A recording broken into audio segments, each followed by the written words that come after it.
Hello everybody and welcome back to the Inner Sanctum YouTube channel. I'm your host Ari Stamatakos and today we're back with another video surrounding the 2022 FIFA World Cup. Now this is going to be the start of a new mini series here on the YouTube channel where, as you can tell by the title and the thumbnail, it will be the Scouting Centre, where we take a look at the three group games that the Socceroos will be playing against France, Tunisia and Denmark, and basically just do a quick scout analysis of what could potentially face the Socceroos come those three games and how the Socceroos could get all 3 points against all those three opponents. So let's start with Australia's first group game against France. So without further ado, let's get into it. So let's kick this France tactical analysis off with the way that they like to play. Now, of course, France have been a team that has floated between two systems, most notably their 4-2-3-1 system, which saw them have a lot of success back in the 2018 World Cup. However, they have transitioned into a 3-4-2-1 system in recent times. They deployed this in their last game at the European Championships last year against Switzerland. They transitioned into this 3 at the back system, and they carried that all the way throughout their most recent games, and in particular the most recent Nations League campaign, in which they use this formation and use this system for the majority of their games. Now, when we take a look at how they like to build up with this system, they start their build-up play by chipping the ball out wide to the fullbacks. This is because their midfield double pivot normally doesn't have a lot of true creativity within it, so they like to direct their play, through their wing-backs out wide, as most teams do when they do play this 3 at the back system with advanced fullbacks or advanced wing-backs. These wing-backs normally in possession like to stay really wide. This allows them to maintain position. This allows them to maintain width, especially when the ball's on the one side of the pitch. They can get that easy switch out to the other side of the pitch and really stretch the opposition defense.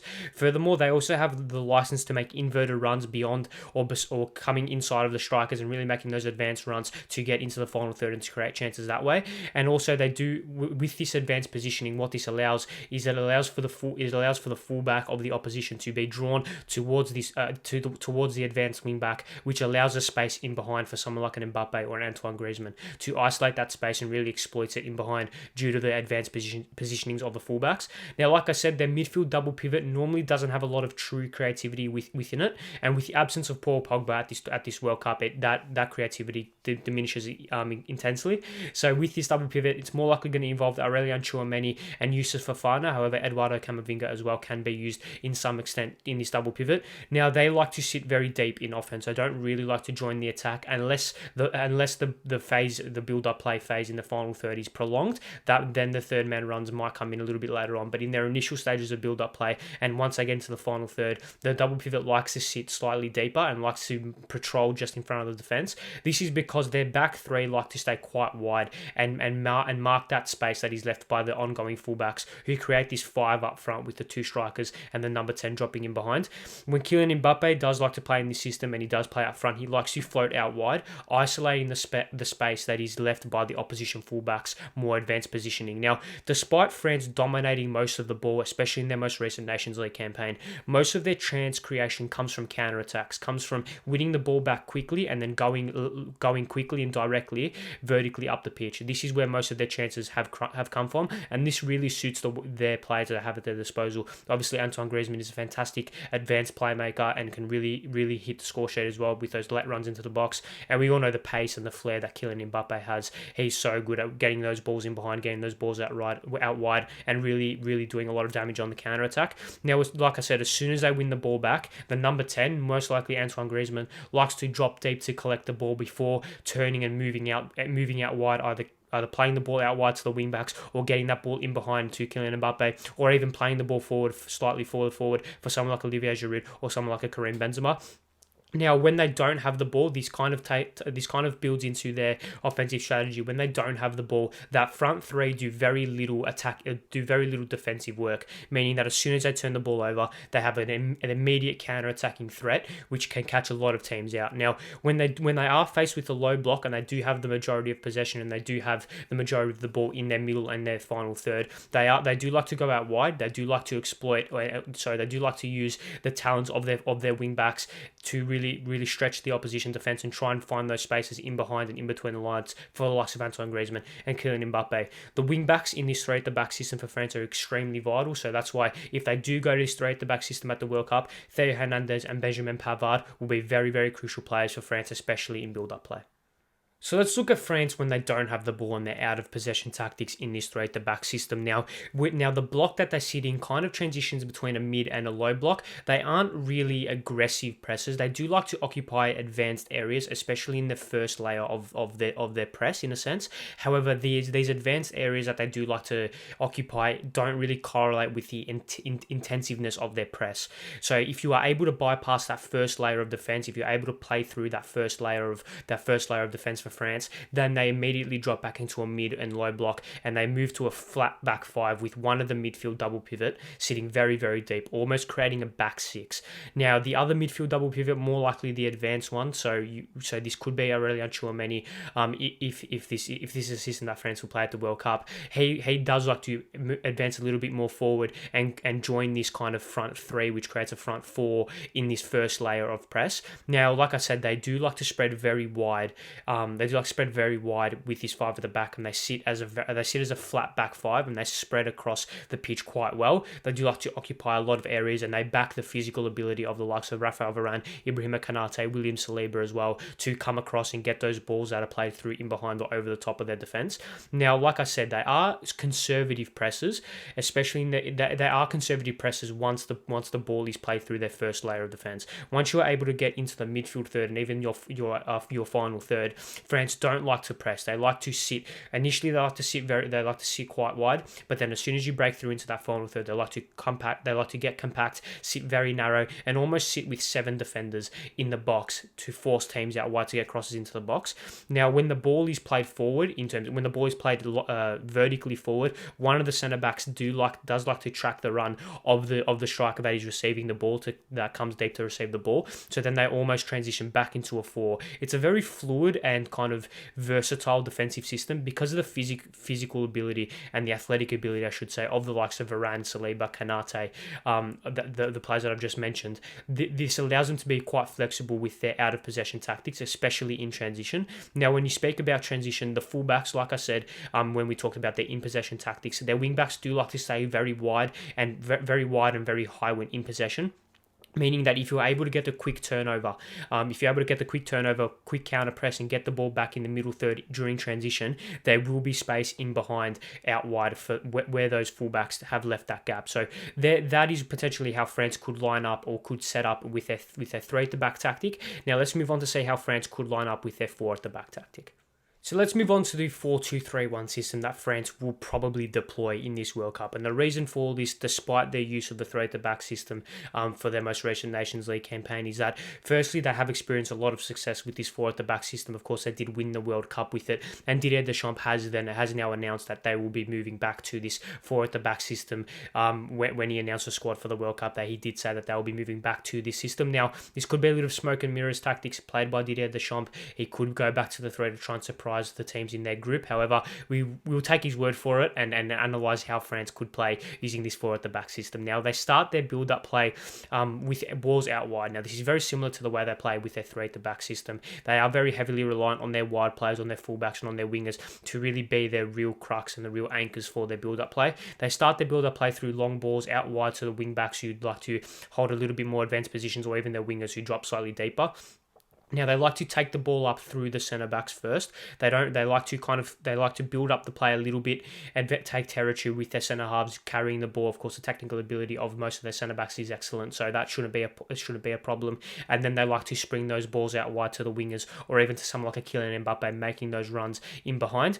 Both fullbacks throughout build-up play have an attacking mindset and are involved heavily in build-up play. However, they do like to hold their positions. They aren't as attacking as what they are in that 3 at the back system. And the further France get into the build-up play, the more aggressive the fullbacks like to get. So they do like to hold their position initially. However, once the phase of play once their build-up play starts to slowly phase out and starts to slowly get into the final third, they do like to make advanced runs out wide to maintain that width. However, in their initial stages of build-up play, they do like to hold their position relatively close to the halfway line. This is especially for Benjamin Pavard, whereas Theo Hernandez on the left-hand side does like to make a little bit more attacking runs, as he's the more natural wing back out of the two of them.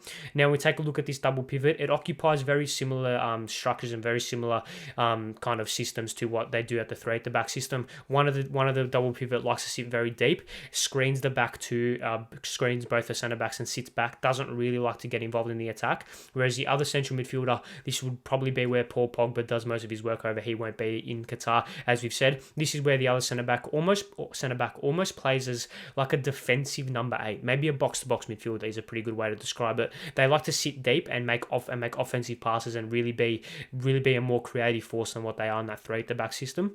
They do like to make late runs into the pitch, up the pitch, make those third-man runs into the box and really act as an offensive drive from that perspective. However, their main modus operandi, in a sense, is to drop back and is to ensure that the back three, of course, with the central defensive midfielder playing alongside those two centre-backs, that they are protected and they have cover at all times. When we take a look at the attacking midfielder, probably Antoine Griezmann, he's given a relatively free role in this system. He likes to drift in between the lines, drifting out wide to the left, drifting out wide to the right, as well as being able to drop deep to collect the ball like he does in the three at the back system, as well as he likes to join their striker, probably Karim Benzema if fit, and make those runs in behind, creating a good link-up play and getting really close to the number 9 to then get some intrinsic build-up play from that perspective. Now, the wingers in this system do occupy similar positions to what the wing backs do in the three at the back system. They like to sit very wide initially before making inwards runs towards the penalty spot, towards the penalty box. They support their wing backs. This is supported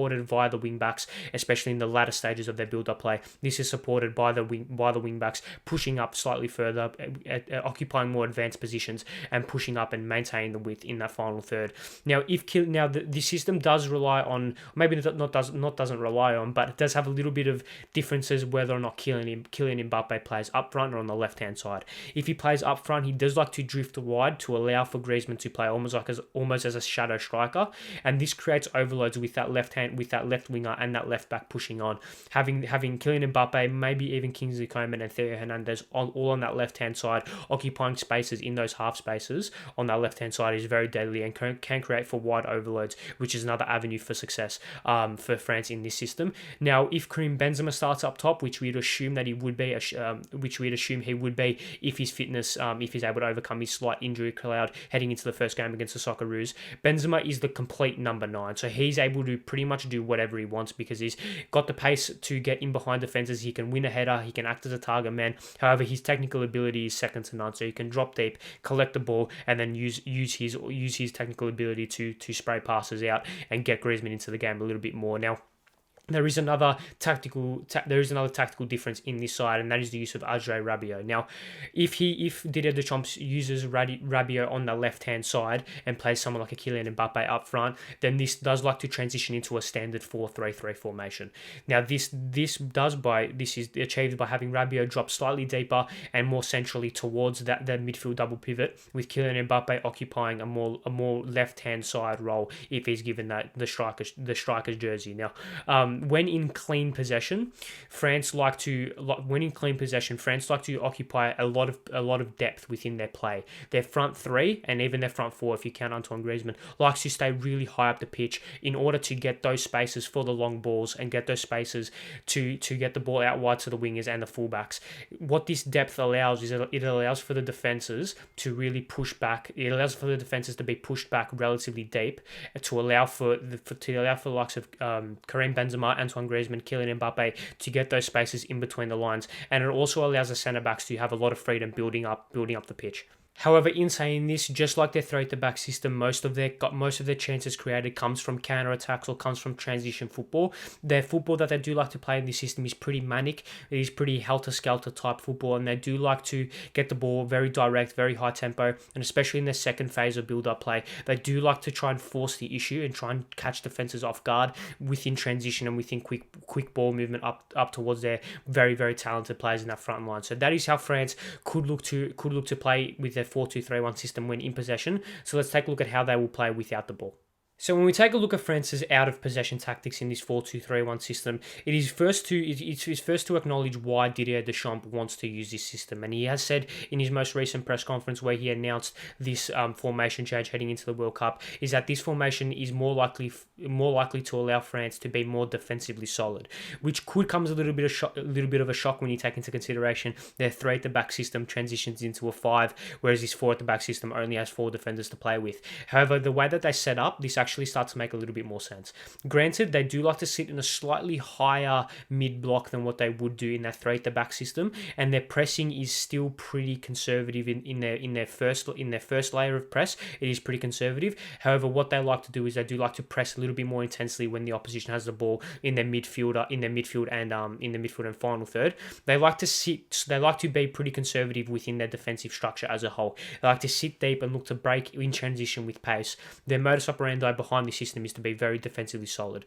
One of their double pivot in midfield likes to sit slightly deeper, whereas the other midfielder in that double pivot, very similar to the way that they play in the three at the back system, likes to occupy more advanced and more aggressive positions out of possession. Now, Pavard, who plays as right back more often than not, likes to sit slightly narrower, depending on the quality of the left winger. Now, this obviously will be on a game-by-game basis, and if the left winger for the opposition is quite talented, has a lot of pace, Pavard will occupy a little bit more of a conservative, more narrow position in order to force that player out wide and to get him away from the 18-yard box as much as possible. Now, when they aren't pressing and when they aren't in their pressing stage, they do like to sit in a 4-4-2 system with the attacking midfielder joining the number 9 and the fullbacks and the wingers dropping back to get in line within that defensive midfield or within that defensive midfield double pivot.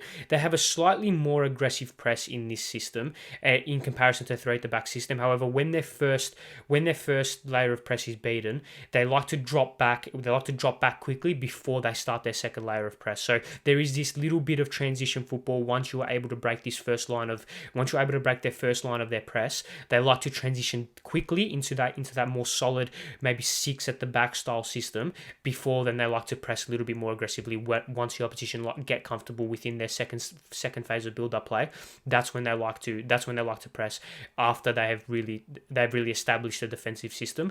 Now, they like to sit very narrow and compact once the first line of defense is beaten. That kind of goes into what we said before with Benjamin Pavard sitting slightly narrower, not allowing space in between the lines, and forcing teams who want to create the chances to be forcing them out wide and backing their centre backs into win headers, win aerial duels, and also backing their wing backs to kind of shut out the opposition winger.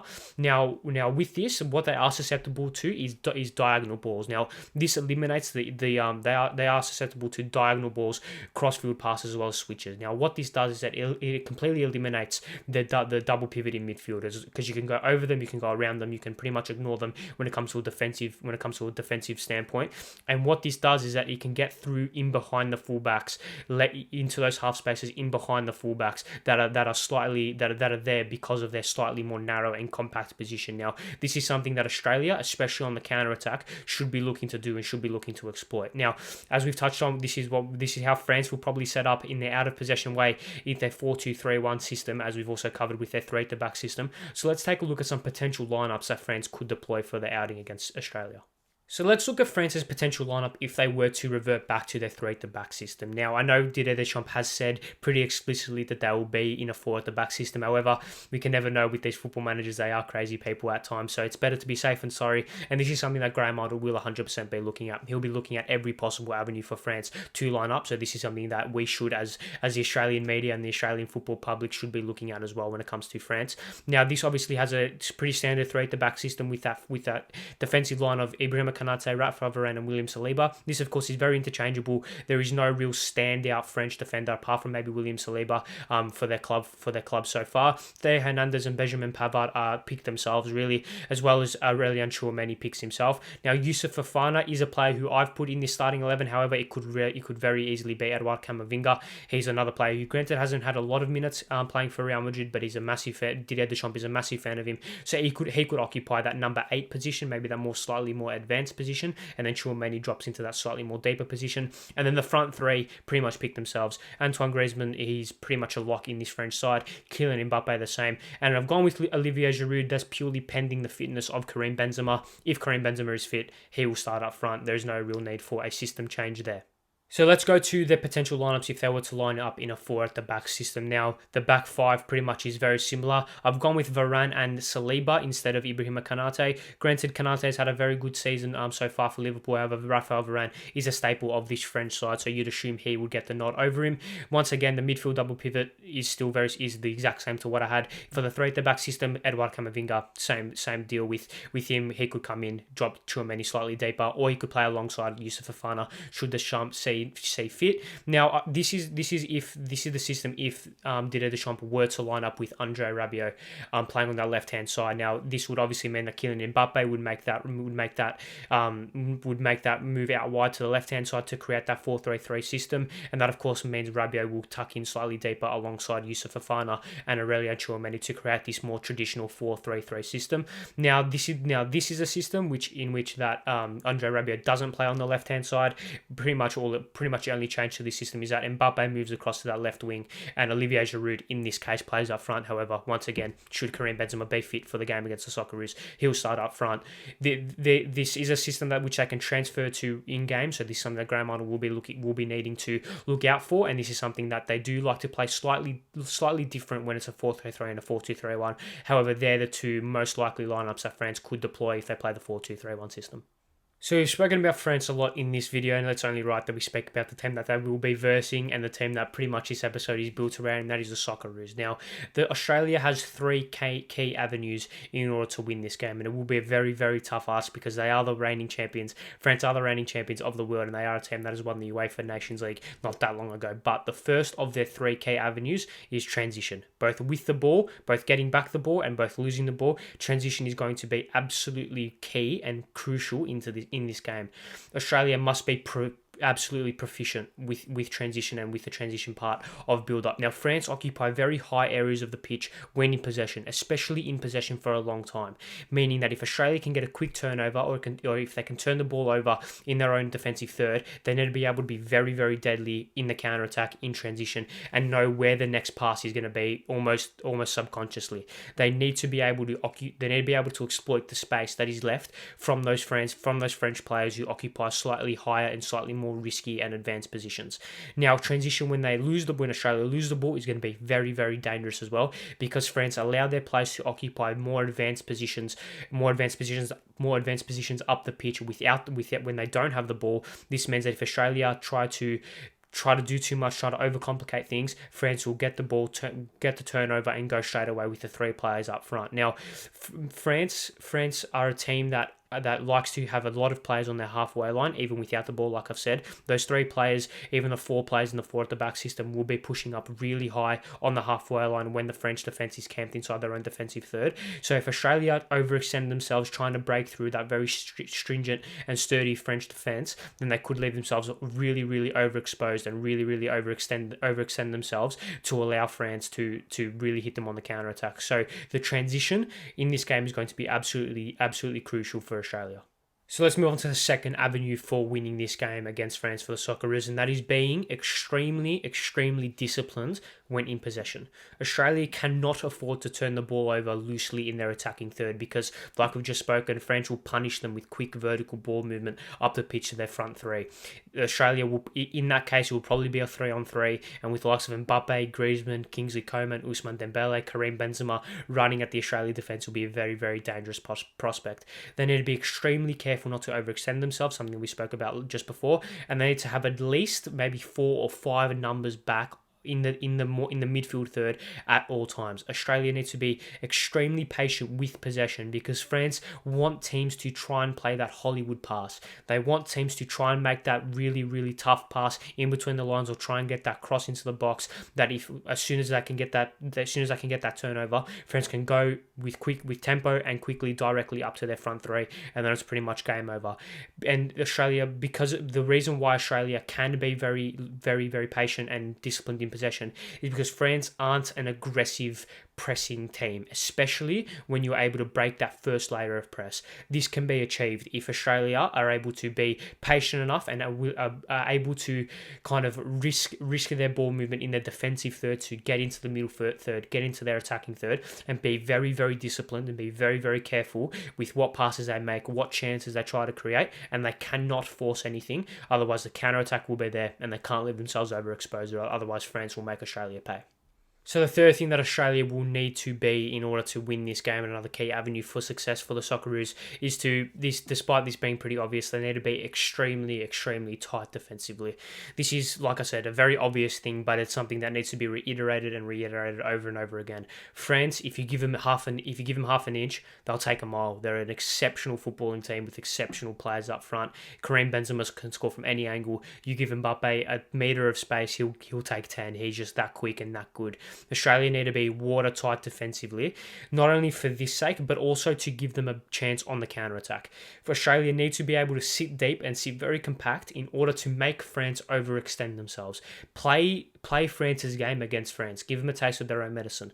Make them sit, make them overextend themselves, make them push as many numbers make them push as many numbers forward as possible, and then that's when you're going to be able to get that transition and get those counter-attacking opportunity. So furthermore, what being defensively tight means is you need to be defensively tight in the right areas. What this includes is restricting space in between the lines for Antoine Griezmann. This is why I think Cam Devlin is going to be a major part in this game. We'll touch on some predicted and some potential lineups for the Socceroos a little bit later, but restricting space in behind for Antoine, restricting space in between the lines for Antoine Griezmann, restricting space in behind for Kylian Mbappe, and not allowing overloads out wide with their wing backs, which means the wingers need to be very, very disciplined defensively and need to be able to run up and back all day and really almost create a 9-man defensive system to shut out any potential space and really, really suffocate the space that France would look to exploit to try and get them to overextend and then hit them on the counter-attack. Australia, being very solid defensively, will not only act as a very good defensive mechanism, but a very good offensive mechanism. Sucking them in and then hitting them on the counter-attack is going to be the Socceroos' best way of beating France, and the only way to achieve that is by being absolutely watertight defensively. So let's move on to some predicted and some potential lineups that Graham Arnold could be looking to play for this game against France. Now, this is one potential lineup. It obviously starts with Matt Ryan, Frank Karacic, Carl Rouse, Harry Souttar, Aziz Beige, Cam Devlin sitting at the base of a midfield that includes Jackson Irvine and Aaron Moy, Adrian Hrustic on the right-hand side, Craig Goodwin on the left, and Jason Cummings up front. Now, when we take a look at some notes for this team and some reasoning behind my selection for this team is that Craig Goodwin, in my opinion, starts due to him being naturally left-footed, allowing him to be more direct and being able to run down the lines in a very direct and quick manner. He doesn't need to overcomplicate things. It's a very simple system for him to do in an offensive sense, as well as being by far the best defensive winger that the Socceroos have. His defensive ability is much better than any other left winger that the Socceroos have. Like I said, Australia will need to be watertight defensively, so that is a reason why he should be playing on that left wing. Adrian Hrustic on the right-hand side. Now, this is probably a little bit more of a controversial one. He doesn't really play on the right-hand side anymore. He does like to occupy more central areas. However, this goes back to Australia being very, very careful in possession. Australia need as many players on the pitch as possible who can retain possession in the final third. Hrustic is probably Australia's most creative player, especially in the final third. So this means if anyone is going to make that final pass or make that pass in between the lines, it's going to be Hrustic. If anyone's going to break through that low mid block of the French defense, it's going to be Hrustic. He can drop into the midfield to try and create overloads and be a little bit more defensively solid. And furthermore, this also allows the likes of Irvine. This also allows Irvine and Devlin to start alongside Aaron Moy, who will just add that extra layer of defensive security and also takes the burden off Aaron Moy, who isn't exactly the most athletic and athletically gifted player. Irvine and Devlin will be the legs to allow Moy to just do what he does best on the ball. When we take a look at right back, Karacic over Atkinson, well, Karacic is probably a little bit better defensively. That's pretty much it. I think Atkinson could start this game. However, in my opinion, Karacic is just that 5% better defensively, and I think that 5% will be extremely crucial in this match. I have Jason Cummings starting over Mitchell Duke or Jamie McLaren. Obviously, Graham Arnold is a massive fan of Mitchell Duke. However, Jason Cummings is by far the better true goal scorer and true finisher out of them all, and Australia won't have a lot of chances in this match. So when they do get those very little chances chances and those very little half chances, they need to be able to take them. Furthermore, he also has the ability to drop slightly deeper and be a little bit more of a playmaker. This further perpetuates the notion of Australia needing to maintain possession and very careful and deliberate and disciplined possession in the final third. Kyle Rouse and Harry Souttar are by far Australia's best centre half, so they pick themselves alongside Aziz Behich, who has been a staple as in that left back position for the Socceroos, as well as Matt Ryan and Aaron Moy pick themselves. Cam Devlin starting in that defensive midfield role. We kind of spoke about him when we spoke about Adrian Hustic, but just some extra defensive security, some legs alongside Jackson Irvine with Aaron Moy. So that is one potential system if the Socceroos will be playing this four at the back system. So let's take a look at this other potential lineup that Graham Arnold could go out with. So let's take a look at a second potential lineup that Graham Arnold could go with for this game against France. And as you can tell, it is very, very similar. The only change being Martin Boyle comes into the team, moving Jackson Irvine out of that midfield role, pushing Adrian Hustic into his more traditional number 8 role, and moving Boyle out wide. Now this is because Boyle is very this system. If Graham Arnold wants to go with it, the reasoning behind this is because Boyle is obviously far more direct and a true winger more than Adrian Hustic. If he believes that midfield of Hustic, Moy, and Devlin is enough to be defensively secure enough, as well as being able to maintain possession in the middle and final thirds, then he could put Boyle out on that right hand side and really allowing him to be a very good threat on the counter attack. Can also play up front, so if the Socceroos want to have a little bit of in-game management, they can do that without needing to make any wholesale changes to the starting 11. Boyle adds a little bit of versatility, adds some directness and some pace, as well as adding some pretty good goal scoring ability as well. So yeah, that is the second potential lineup that the Socceroos could go with for the game against France. So yes, that is it. Thank you all very much for watching another video here on the Inner Sanctum YouTube channel, where we do a scouting report on France and how Australia could potentially do the impossible and beat the reigning world champions in their first group game for Qatar 2020. Make sure you leave your thoughts in the comment section below. Make sure you leave your thoughts on potential lineups Australia could play, some potential systems, and also your prediction for the full-time result. It will be interesting to see some thoughts in the comment section. But yes, make sure you subscribe to the Inner Sanctum YouTube channel, like the video. See you guys next time, man. Goodbye.